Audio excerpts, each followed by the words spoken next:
Let's learn about how to integrate using trig identities, in particular the Pythagorean identities again. We're going to use a slightly different Pythagorean identity than we did the first time. I want you to recall our fundamental Pythagorean trig identity, cosine squared theta plus sine squared theta is equal to 1. And what I want to do is I want to divide both sides by cosine squared theta. So if I do that, we'll have a cosine squared theta, we'll divide by cosine squared theta, divide by cosine squared theta. Okay, let's simplify. Cosine squared theta divided by cosine squared theta is 1. Then we got sine squared theta over cosine squared theta. And then we have 1 over cosine squared theta. We know that sine theta divided by cosine theta is equal to tangent theta, so this becomes 1 plus tangent squared theta.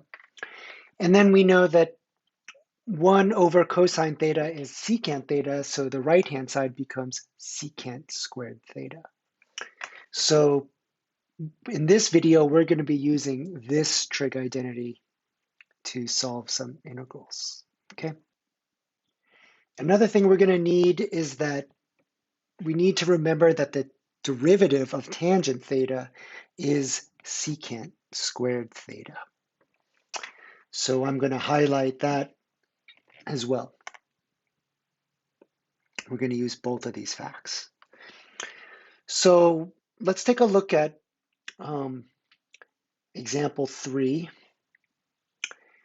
When we look at example 3, I want you to notice that we have tangent and we have secant together inside of the integrand. And this time, I want you to pay special attention to the powers.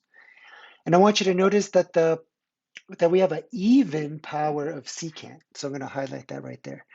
4 is an even power of secant. So that's going to be important for us. Okay.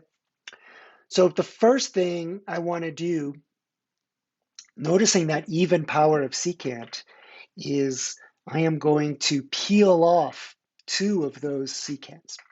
So my integral is going to become tangent to the 4th x times secant squared x times secant squared x dx. So all I did here was I peel off a secant squared x. The next thing I want to do is I want to take this secant squared x right here, and I want to use the Pythagorean identity, the second Pythagorean identity we just derived up here.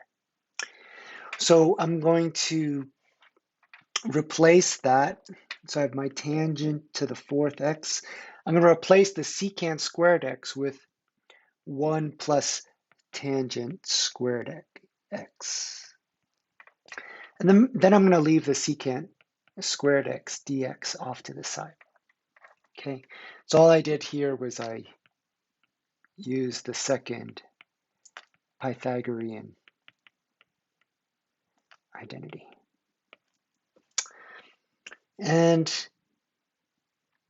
at this point, we are perfectly set up to do U substitution. You'll notice that I have a bunch of tangents, and I can let tangent be equal to U. And I see the derivative of tangent sitting right off to the side over here.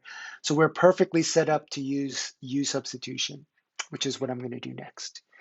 So I'm going to let U be equal to tangent x.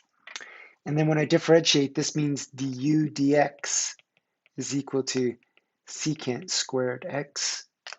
And what I could do is I could treat the du as a differential and get du is equal to secant squared x dx. Now, when I make my substitution, I'm going to have the integral of u to the fourth power times 1 plus u squared. And then the secant squared x dx becomes a du. Okay, perfect. So now I could just simply distribute. That is, I could simplify the integrand. So I'm going to get the integral of u to the fourth plus u to the sixth power du. And I'm going to find the antiderivative. So the antiderivative of u to the fourth is u to the fifth over 5. The antiderivative of u to the sixth is u to the seventh over 7 plus c. All right. So finally, I want to remind you that my integrand was originally defined in terms of x. So you just can't leave your answer with u's in there. So we're going to change our answers to x. So we substitute back. So we're going to get tangent to the fifth x over 5 plus tangent to the seventh x over 7 plus c. And we can highlight our final answer here. All right. So let's write down what our general strategy for integrating integrals that involve tangent and secant. And in this particular case, we're noticing that our power for the secant is even. So it's just the power of secant that's even. Okay. The first thing we're going to do is we're going to peel off a secant squared x. Okay. The second thing we're going to do is we're going to write everything else